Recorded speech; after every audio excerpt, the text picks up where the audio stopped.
Good morning, guys. Paul Reese here, DPRS Unlimited. Thank you again for joining me out here on my morning walk. So this morning I wanted to talk to you about, creating a budget. So realistically, one of the best things that you can do for your money situation, if you're one of the people, like 95% of America, that has more money or more month at the end of the check instead of more check at the end of the month, and what you're going to want to do is create a budget and kind of keep an eye and watch the things that are going in and out of your bank account. That's the simplest thing. I know it sounds simple and it's stupid, but you'll be surprised when you start keeping track of all those little expenditures that you have, those little $1, $2, $5 expenditures that you have, how quickly they add up.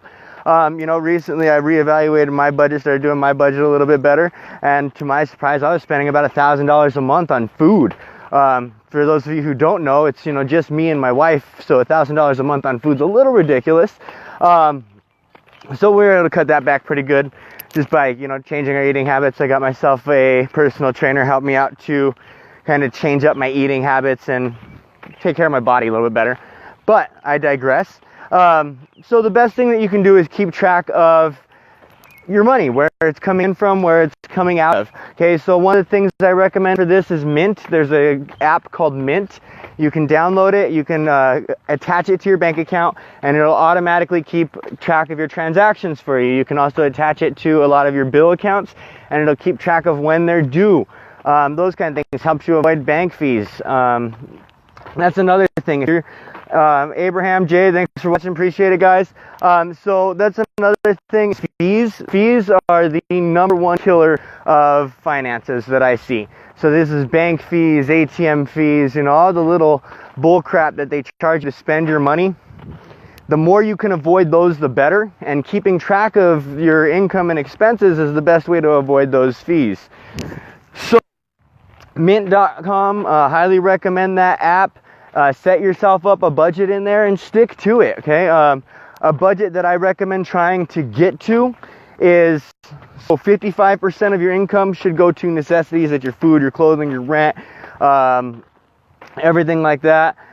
Then about 10% of your money should be play money. Money's not fun unless, our money's not worth having unless you enjoy it.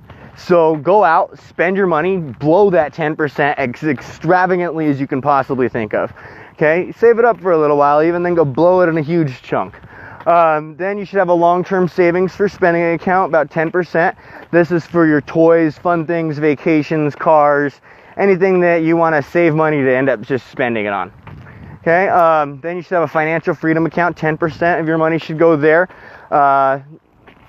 That is like for passive investments, things like investing in the stock market, things like buying real estate, things like setting yourself up some gumball machines somewhere so that way you can make a good little ROI.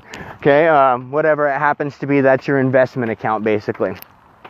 Okay, then 5% of your money, of course, give it away to charity. It feels good to give. I truly believe that if you don't give at least 5-10% of your money away, then you're not going to feel wealthy no matter what you do.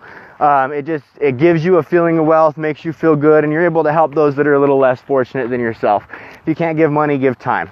Okay, and then the last 10% of your money goes to education. Okay, you can't make more money unless you educate yourself. So spend the last 10% of your money on that education. Now, I know a lot of people's budgets don't really allow for only 55% of their money to go to necessities. So what I highly recommend is the very first thing you set up is going to be your financial freedom account. Okay, so 90% of your money goes to necessities, 10% of your money goes to that financial freedom account. For most people, cutting out fast food, Starbucks, Netflix, Hulu, internet, cable, a couple of those things will get you that 10%. Okay, like Gary Vee says, eat shit for a while so that way you can eat like a king later. Okay, if you're not willing to make yourself suffer a little bit, then you're probably not going to be successful and you're not going to ever have enough money. Okay, that's just the way it goes. Now, if you make yourself suffer for a little while, put yourself that financial freedom account, use that money, take that 10%, don't touch it unless it makes you 10% interest or more. Very soon, what you're going to notice is that that account makes you more money than the income supply that you were supplying it with originally. When that happens, then it feels really, really fucking good, okay? Once you can start paying all of your expenses out of that single account, then your income's yours to do whatever you want with, and that's when you can split it up appropriately. All right, guys, so I hope this video has been helpful for you. Thank you very much for watching. Give me a like if you did like it. Share it with your friends. It really does help. And comment below, where's your budget at? Are you able to set up your account like this right away? Let me know.